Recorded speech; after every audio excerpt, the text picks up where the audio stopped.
ಪ್ರಕೃತಿಯೇ ನಿಮ್ಮ ಕೈಯಲ್ಲಿ. ನೆಲಮಂಗಲದಿಂದ ಕೇವಲ 45 ನಿಮಿಷ ಡ್ರೈವ್. ನಗರ ಮಾಯವಾಗುತ್ತೆ, ಪ್ರಕೃತಿ ಶುರುವಾಗುತ್ತೆ. ಕುಣಿಗಲ್ನಲ್ಲಿ ನಿಮ್ಮದೇ ಸ್ವಂತ ಕೃಷಿ ಭೂಮಿ.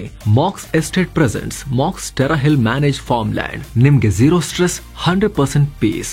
ಸೆಪ್ಟೆಂಬರ್ 13 ಮತ್ತು 14ರಿಂದ ಲಾಂಚ್. ಹೆಚ್ಚಿನ ಮಾಹಿತಿಗೆ ಡಿಸ್ಕ್ರಿಪ್ಷನ್ ಹಾಗೂ ಪಿನ್ ಕಾಮೆಂಟ್ ಚೆಕ್ ಮಾಡಿ. ಭಾರತದಲ್ಲಿ ಇಂಟರ್ನೆಟ್ ಬಂದ್. ಕೆಂಪು ಸಮುದ್ರದಲ್ಲಿ OFC ಕೇಬಲ್ ಕಟ್. ಸಾಗರದಾಳದಲ್ಲಿ ನಡೀತು ಮಹಾ ಅಚಾತುರ್ಯ. ನಮಸ್ಕಾರ ಸ್ನೇಹಿತರೆ, mastmaga.comಗೆ ಸ್ವಾಗತ. ನಾನು ಅಮರ್ ಪ್ರಸಾದ್. ಸ್ನೇಹಿತರೆ, ಬಡವ, ಶ್ರೀಮಂತ, ರಾಜಕಾರಣಿ, ಉದ್ಯಮಿ, ದಾರಿಹೋಗ ಹೀಗೆ ಭಾರತದ ಪ್ರತಿಯೊಬ್ಬ ಪ್ರಜೆಯ ಕೈಗೆ ಬಿಸಿ ತಾಗುವ ಘಟನೆಯಾಗಿದೆ. ಭಾರತದ ಇಂಟರ್ನೆಟ್ ಸ್ಲೋ ಆಗೋ ಬೆಳವಣಿಗೆಯಾಗಿದೆ. ಕೆಂಪು ಸಮುದ್ರದ ಅಡಿಯಲ್ಲಿರೋ OFC ಕೇಬಲ್, ಇಂಟರ್ನೆಟ್ ಪೂರೈಕೆ ಮಾಡೋ ಆಪ್ಟಿಕಲ್ ಫೈಬರ್ ಕೇಬಲ್ ಕಟ್ ಆಗಿದೆ. ಹೀಗಾಗಿ ಮುಂದಿನ ದಿನಗಳಲ್ಲಿ ಭಾರತದಾದ್ಯಂತ ಒಂದಷ್ಟು ಜಾಗಗಳಲ್ಲಿ ಹಲವು ಕಡೆ ಇಂಟರ್ನೆಟ್ ಪೂರೈಕೆ ಸ್ಲೋ ಆಗುತ್ತೆ. ವಿಡಿಯೋ ಕಾಲ್ನಲ್ಲಿ ಲ್ಯಾಗ್, ಯೂಟ್ಯೂಬ್ನಲ್ಲಿ ಬಫರಿಂಗ್, ಆನ್ಲೈನ್ ಗೇಮ್ಸ್ನಲ್ಲಿ ಡಿಲೇ ಆಗುತ್ತೆ ಅಂತ ಹೇಳಲಾಗ್ತಿದೆ. ಎಲ್ಲ ಕಡೆ ಅಲ್ಲ, ಕೆಲವೊಂದಷ್ಟು ಜಾಗಗಳಲ್ಲಿ. ಹಾಗಿದ್ರೆ ಏನಿದು ಇಂಟರ್ನೆಟ್ ಕೇಬಲ್ ಸಾಗರದ ಆಳದಲ್ಲಿ ಹಾಕಿರೋದು ಯಾಕೆ? ಈಗ ಏನಾಗ್ತಿದೆ? ಯಾರು ಈ ಕೇಬಲ್ನ ಕಟ್ ಮಾಡಿರ್ಬೋದು? ಎಲ್ಲವನ್ನ ಹೇಳ್ತೀವಿ. ಕಡೆ ತನಕ ಮಿಸ್ ಮಾಡಿದೆ ನೋಡಿ. ಕೆಂಪು ಸಮುದ್ರದಲ್ಲಿ ಕೇಬಲ್ ಕಟ್. ಸ್ನೇಹಿತರೆ, ಕಳೆದ ಶನಿವಾರ ಹಾಗೂ ಭಾನುವಾರದ ಮಧ್ಯದಲ್ಲಿ ಅಂದರೆ ಸೆಪ್ಟೆಂಬರ್ 6-7 ನಡುವೆ ಈ ಘಟನೆಯಾಗಿದೆ. ಸೌದಿ ಅರೇಬಿಯಾದ ಝೆಡ್ಡಾ ಬಳಿ ಇರೋ ಕೆಂಪು ಸಮುದ್ರದಲ್ಲಿ ಸಾಗರದಾಳದ ಆಪ್ಟಿಕಲ್ ಫೈಬರ್ ಕೇಬಲ್ ಡ್ಯಾಮೇಜ್ ಆಗಿದೆ. ಜಾಗತಿಕ ಇಂಟರ್ನೆಟ್ ಸಂಪರ್ಕಕ್ಕೆ ದೊಡ್ಡ ವ್ಯತ್ಯಯ ಉಂಟಾಗಿದೆ. ಅದರಲ್ಲೂ ವರದಿ ಪ್ರಕಾರ SEA, CMEV ಹಾಗೂ IMEVE ಅನ್ನೋ ಪ್ರಮುಖ ಕೇಬಲ್ಗಳು ಹಾನಿಗೊಳಗಾಗಿವೆ.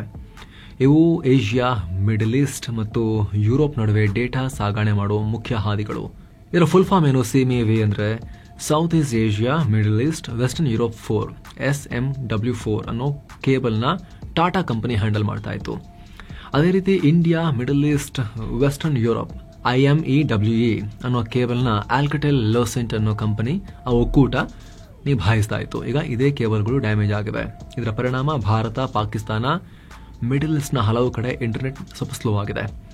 ನೆಟ್ ಬ್ಲಾಕ್ಸ್ ಅನ್ನೋ ಜಾಗತಿಕ ಸೈಬರ್ ಸೆಕ್ಯೂರಿಟಿ ಸಂಸ್ಥೆ ಪ್ರಕಾರ ಭಾರತದ ಇಂಟರ್ನೆಟ್ ಟ್ರಾಫಿಕ್ 41%ಗೆ ಬಿದ್ದು ಹೋಗಿತ್ತು. ಮತ್ತೆ ಈಗ ನಿಧಾನಕ್ಕೆ 90%ಗೆ ತರಲಾಗಿದೆ. ಆದರೆ ಮುಂದಿನ ದಿನಗಳಲ್ಲಿ ಇನ್ನಷ್ಟು ವ್ಯತ್ಯಯ ಆಗೋ ಚಾನ್ಸಸ್ ಅಂತೂ ಇದ್ದೇ ಇದೆ. ಅದೇ ರೀತಿ ಪಾಕಿಸ್ತಾನ, ಕುವೈತ್ನಲ್ಲೂ ಕೂಡ ಇಂಟರ್ನೆಟ್ ಸಮಸ್ಯೆ ಆಗಿದೆ. ಮೈಕ್ರೋಸಾಫ್ಟ್ನ ಅಜ್ಯೂರ್, ಗೂಗಲ್ನ ಹಾಗೂ ಅಮೆಜಾನ್ನ ದೊಡ್ಡ ದೊಡ್ಡ ಕ್ಲೌಡ್ ಸರ್ವಿಸ್ಗೂ ಕೂಡ ಡೇಟಾ ಟ್ರಾಫಿಕ್ ರೀರೂಟ್ ಮಾಡಬೇಕಾದ ಪರಿಸ್ಥಿತಿ ಉಂಟಾಗಿದೆ. ವಿಡಿಯೋ ಕಾಲ್ಗಳಲ್ಲಿ ಲ್ಯಾಗ್, ಸ್ಟ್ರೀಮಿಂಗ್ನಲ್ಲಿ ಬಫರ್, ಆನ್ಲೈನ್ ಗೇಮ್ಸ್ನಲ್ಲಿ ಡಿಲೇ ಆಗೋದು ಎಲ್ಲ ಕಾಣಿಸ್ತಾ ಇದೆ. ಸದ್ಯಕ್ಕೆ ಈ ಕೇಬಲ್ಗಳಿಗೆ ಹೇಗೆ ಹಾನಿಯಾಯಿತು, ಯಾರು ಡ್ಯಾಮೇಜ್ ಮಾಡಿದ್ದು ಅನ್ನೋದಕ್ಕೆ ಸ್ಪಷ್ಟ ಉತ್ತರ ಇಲ್ಲ. ಆದರೆ ಈ ಭಾಗದಲ್ಲಿ ಯೆಮೆನ್ನ ಹುತಿಗಳ ಉಪಟಳ ಇದೆ. ಹೀಗಾಗಿ ಇದು ಭಯೋತ್ಪಾದಕ ಕೃತ್ಯ ಕೂಡ ಆಗಿರಬಹುದು ಅನ್ನೋ ಅಂದಾಜಿದೆ. ಆದರೆ ಏನಿದು ಕೇಬಲ್ ಸಮುದ್ರ ಗರ್ಭದಲ್ಲಿ ಯಾಕೆ ಹಾಕಿರ್ತಾರೆ? ಇದರ ಅರ್ಥ ಆಗಬೇಕು ಅಂದರೆ ನಾವು ಆಪ್ಟಿಕಲ್ ಕೇಬಲ್ಗಳ ಬಗ್ಗೆ ಸ್ವಲ್ಪ ಮಾಹಿತಿಯನ್ನು ಪಡ್ಕೋಬೇಕು. ಏನಿದು ಆಪ್ಟಿಕಲ್ ಕೇಬಲ್? ಸ್ನೇಹಿತರೆ, ಸದ್ಯ ನೀವು ಈ ವಿಡಿಯೋನ ನಿಮ್ಮ ಮೊಬೈಲ್ ಅಥವಾ ಲ್ಯಾಪ್ಟಾಪ್ನಲ್ಲಿ ನೋಡ್ತಾ ಇರ್ಬೋದು, ಟಿವಿಲಿ ನೋಡ್ತಿರ್ಬೋದು, ಟ್ಯಾಬ್ನಲ್ಲಿ ನೋಡ್ತಿರ್ಬೋದು. ಆದರೆ ಈ ವಿಡಿಯೋನ ನಿಮಗೆ ತಲುಪಿಸ್ತಿರೋದು ಆಪ್ಟಿಕಲ್ ಕೇಬಲ್ಗಳು. ಇಂಟರ್ನೆಟ್ನಲ್ಲಿರೋ ಯಾವುದೇ ಮಾಹಿತಿ ಕೂಡ ಡೇಟಾ ರೂಪದಲ್ಲಿ ಸರ್ವರ್ನಲ್ಲಿ ಸಂಗ್ರಹ ಆಗಿರುತ್ತೆ. ಸರ್ವರ್ ಕೂಡ ಒಂದು ರೀತಿ ಕಂಪ್ಯೂಟರ್ ಅಂತ ಅನ್ಕೋಬಹುದು. ಡೇಟಾ ಸ್ಟೋರ್ ಮಾಡಿ ಇಡೋದು ಹಾಗೂ ಡಿಮಾಂಡ್ಗೆ ತಕ್ಕಂತೆ ಅದನ್ನು ಕೊಡೋದು ಸರ್ವರ್ನ ಕೆಲಸ.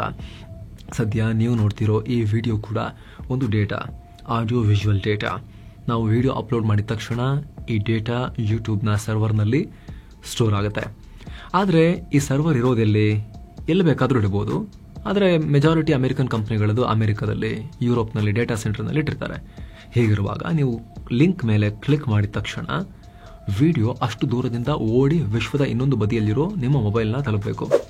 ಇದು ಹೇಗೆ ಸಾಧ್ಯ? ಬಹಳ ಜನ ಅಂದ್ಕೊಳ್ಬೋದು ಸ್ಯಾಟಲೈಟ್ ಮೂಲಕ ಬರುತ್ತೆ ಅಂತ. ಆದರೆ ಸ್ಯಾಟಲೈಟ್ ಕೂಡ ಭೂಮಿಯಿಂದ 100 ಕಿಲೋಮೀಟರ್ ದೂರದಲ್ಲಿದೆ. ಹೀಗಾಗಿ ಇದರಲ್ಲಿ ಕೆಲ ಕ್ಷಣಗಳ ವಿಳಂಬ ಉಂಟಾಗುತ್ತೆ. ಇದಕ್ಕೆ ಪರಿಹಾರವಾಗಿ ಕಂಡುಹಿಡಿದಿರೋದೇ ಆಪ್ಟಿಕಲ್ ಫೈಬರ್ ಕೇಬಲ್ ಅಥವಾ OFC. ಇಡೀ ಪ್ರಪಂಚದಲ್ಲಿ ಈ ಕೇಬಲ್ಗಳ ದೊಡ್ಡ ನೆಟ್ವರ್ಕ್ ಹಾಕಲಾಗಿದೆ. ಈ ಕೇಬಲ್ಗಳಲ್ಲಿ ಲೈಟ್ ಸಿಗ್ನಲ್ಗಳ ಮೂಲಕ ಬೆಳಕಿನ ವೇಗದಲ್ಲಿ ಡೇಟಾ ನುಗ್ಗುತ್ತೆ. ಸದ್ಯದ ಮಾಹಿತಿ ಪ್ರಕಾರ ಸುಮಾರು 15 ಲಕ್ಷ ಕಿಲೋಮೀಟರ್ ಉದ್ದದ ಆಪ್ಟಿಕಲ್ ಫೈಬರ್ ನೆಟ್ವರ್ಕ್ಗಳನ್ನು ಸಮುದ್ರದ ಒಳಗೆ ಓಷನ್ ಫ್ಲೋರ್ನಲ್ಲಿ ಇಡಲಾಗಿದೆ. ಅಂದರೆ ಭೂಮಿಯಿಂದ ಚಂದ್ರಲೋಕಕ್ಕೆ 3 ಸಲ ಹೋಗಿ ಬರುವಷ್ಟು ಉದ್ದದ ಕೇಬಲ್ ನೆಟ್ವರ್ಕ್ ಅನ್ನು ಹಾಕಲಾಗಿದೆ. ಈ ಮೂಲಕ 6 ಖಂಡಗಳನ್ನು ಒಂದಕ್ಕೊಂದು ಕನೆಕ್ಟ್ ಮಾಡಲಾಗಿದೆ.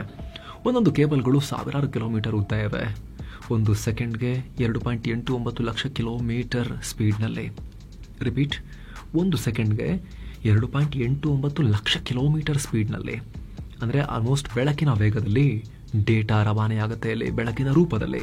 ಇನ್ನು ಸ್ನೇಹಿತರೆ, ವರದಿಯಲ್ಲಿ ಮುಂದುವರಿಯುವ ಮುನ್ನ ಕಾಶಿ ಅಯೋಧ್ಯೆಗೆ 7 ಸೈನ್ಸ್ ಟೂರಿಸಂ ಕಂಪನಿ ಮತ್ತೊಂದು ಟ್ರಿಪ್ ಆಯೋಜನೆ ಮಾಡಿದೆ. ಬೆಸ್ಟ್ ಆಫರ್ ಕೇವಲ 31,700 ರೂಪಾಯಿ ಮಾತ್ರ. ಕಾಶಿ ಅಯೋಧ್ಯೆ ತ್ರಿವೇಣಿ ಸಂಗಮ ಸಾರನಾಥ 3 ನೈಟ್ 4 ಡೇಸ್ ಟ್ರಿಪ್ ಇದು. ಈ ಪ್ಯಾಕೇಜ್ ಅಲ್ಲಿ ಫ್ಲೈಟ್ ಟಿಕೆಟ್ಸ್ 3 ಸ್ಟಾರ್ ಹೋಟೆಲ್ ನಲ್ಲಿ ಸ್ಟೇ, ಆಲ್ ಮೇಲ್ಸ್, ದೇವರ ದರ್ಶನ, ಎಸಿ ಟ್ರಾನ್ಸ್ಪೋರ್ಟ್ ವ್ಯವಸ್ಥೆ, auto charges, 24/7 Kannada tour manager ಹಾಗೂ ಹಿರಿಯ ನಾಗರಿಕರಿಗೆ ವಿಶೇಷ ಕೇರ್ ಕೂಡ ಇರುತ್ತೆ. ಹೊರಡೋ ದಿನ 8 ಅಕ್ಟೋಬರ್ 2025. ಕೆಲವೇ ಸೀಟುಗಳು ಲಭ್ಯ. ಆಸಕ್ತರು ಈ ನಂಬರ್ಗೆ ಕಾಲ್ ಮಾಡಿ ನಿಮ್ಮ ಸೀಟನ್ನ ಕೂಡ ಬುಕ್ ಮಾಡಿ. ಬನ್ನಿ ಈಗ ವರದಿಯಲ್ಲಿ ಮುಂದುವರಿಯೋಣ. ಭಾರತಕ್ಕೆ 17 ಕೇಬಲ್ ಸಂಪರ್ಕ. ಜಗತ್ತಲ್ಲಿ ಒಟ್ಟು ಈ ರೀತಿ 600ಕ್ಕೂ ಅಧಿಕ ಅಂಡರ್ ವಾಟರ್ ಕೇಬಲ್ಗಳು ಆಕ್ಟಿವ್ ಆಗಿವೆ. ಪ್ರತಿಯೊಂದು ಕೇಬಲ್ ಲೈನ್ಗೂ ಅದರದೇ ಆದ ಹೆಸರಿದೆ. ಅದೇ ರೀತಿ ಸದ್ಯ 17 ಕೇಬಲ್ಗಳು ಭಾರತವನ್ನು ಕೂಡ ಕನೆಕ್ಟ್ ಮಾಡ್ತಿವೆ. ನೀವು ಇಲ್ಲಿ ಮ್ಯಾಪ್ ನಲ್ಲಿ ನೋಡ್ತಾ ಇದ್ದೀರಿ. ಮುಂಬೈ, ಕೇರಳದ ಕೊಚ್ಚಿ, ಹಾಗೆ ತಿರುವೆಂಡ್ರಂ ಅಥವಾ ತಿರುವನಂತಪುರಂ, ತಮಿಳುನಾಡಿನ ಟ್ಯುಟಿಕಾನ್ ಹಾಗೂ ಚೆನ್ನೈ, ಆಂಧ್ರಪ್ರದೇಶದ ಮಚಲಿಪಟ್ನಂ, ಪಶ್ಚಿಮ ಬಂಗಾಳದ ದಿಘಾ, ಹೀಗೆ ಭಾರತದ ಒಟ್ಟು 7 ಜಾಗಗಳಲ್ಲಿ ಈ 17 ಕೇಬಲ್ಗಳ ಲ್ಯಾಂಡಿಂಗ್ ಸ್ಟೇಷನ್ಗಳಿವೆ. ಆದರೆ ಅತಿ ಹೆಚ್ಚು ಕನೆಕ್ಷನ್ ಇರೋದು, ಡೇಟಾ ರವಾನೆ ಆಗ್ತಿರೋದು ಮುಂಬೈ ಮತ್ತು ಚೆನ್ನೈ ಮೂಲಕ.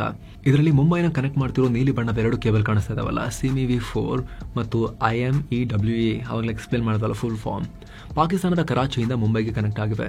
ಈ ಕೇಬಲ್ ಸದ್ಯ ಡ್ಯಾಮೇಜ್ ಆಗಿದೆ ಅಂತ ರಿಪೋರ್ಟ್ಸ್ ಬರ್ತಾ ಇದಾವೆ. ಸದ್ಯ ಇದರಲ್ಲಿ CME-V4 ಈಗ ಆಲ್ರೆಡಿ ಹೇಳಿದ ಹಾಗೆ ಭಾರತಕ್ಕೆ ಆಗ್ನೇಯ ಏಷ್ಯಾ, ಮಿಡಲ್ ಈಸ್ಟರ್ನ್ ರಾಷ್ಟ್ರಗಳು ಮತ್ತು ಪಶ್ಚಿಮ ಯುರೋಪ್ನ ಇಂಟರ್ನೆಟ್ ಸಂಪರ್ಕವನ್ನು ಕೊಡುತ್ತೆ. ಬರೋಬ್ಬರಿ 18.8 ಸಾವಿರ ಕಿಲೋಮೀಟರ್ ಉದ್ದ ಇದೆ. ಪ್ರತಿ ಸೆಕೆಂಡ್ಗೆ 1.28 ಟೆರಾಬೈಟ್ಗಿಂತ ವೇಗವಾಗಿ ಡೇಟಾವನ್ನು ಪೂರೈಕೆ ಮಾಡುತ್ತೆ. 1 ಟೆರಾಬೈಟ್ ಅಂದರೆ 1000 ಗಿಗಾಬೈಟ್ GB. ಅದೇ ರೀತಿ IMEWE 12,000 ಕಿಲೋಮೀಟರ್ ಉದ್ದ ಇದೆ ಕೇಬಲ್ ಇದು. ಇದು ಕೂಡ ಸೆಕೆಂಡ್ಗೆ 3.84 ಟೆರಾಬೈಟ್ ವೇಗದಲ್ಲಿ ಇಂಟರ್ನೆಟ್ ಕೊಡುತ್ತೆ. ಕೆಲವೊಮ್ಮೆ ಸೆಕೆಂಡ್ಗೆ 5.6 ಟೆರಾಬೈಟ್ ವರೆಗೂ ಡೇಟಾ ಟ್ರಾನ್ಸ್ಫರ್ ಮಾಡೋ ಸ್ಪೀಡನ್ನು ಇದು ಹೊಂದಿದೆ. ಸೊ ಇಂಥ ಮಹತ್ವದ ಕೇಬಲ್ ಡ್ಯಾಮೇಜ್ ಆಗಿರೋದ್ರಿಂದ ಈಗ ಭಾರತಕ್ಕೆ ಲಾಂಗ್ ರೂಟ್ನಲ್ಲಿ ಡೇಟಾ ಪೂರೈಕೆ ಮಾಡಬೇಕು ಅಂದರೆ ಪ್ಯಾಸಿಫಿಕ್ ಸಾಗರದ ಮೂಲಕ ಸಾಗೋ ಕೇಬಲ್ಗಳಲ್ಲಿ ಡೇಟಾನ ರೀರೂಟ್ ಮಾಡಬೇಕಾಗಿದೆ. ಶತ್ರುಗಳಿಗೆ ಟಾರ್ಗೆಟ್. ಸ್ನೇಹಿತರೆ, ಈ ಕೇಬಲ್ಗಳು ಸದ್ಯ ಜನರ ಜೀವನಾಡಿ. ಜೊತೆಗೆ ಒಂದು ದೇಶ ಇನ್ನೊಂದು ದೇಶಕ್ಕೆ ಕಳಿಸುವ ಗೌಪ್ಯ ಮಾಹಿತಿ ಕೂಡ ಅಂಡರ್ ವಾಟರ್ ಕೇಬಲ್ಗಳಿಂದ ಪಾಸ್ ಆಗುತ್ತೆ. ಹೀಗಾಗಿ ಇದು ಸ್ಟ್ರಾಟಜಿಕಲಿ ತುಂಬಾ ಇಂಪಾರ್ಟೆಂಟ್. 2023ರಲ್ಲೂ ಕೂಡ ಕೆಂಪು ಸಮುದ್ರದಲ್ಲಿ ಹುತಿಗಳಿಂದ ಈ ಕೇಬಲ್ಗಳು ಡ್ಯಾಮೇಜ್ ಆಗಿ ಏಷ್ಯಾ, ಯುರೋಪ್ ಹಾಗೂ ಮಿಡಲ್ ಈಸ್ಟ್ ನಲ್ಲಿ ನೆಟ್ವರ್ಕ್ ವ್ಯತ್ಯಯ ಉಂಟಾಗಿತ್ತು.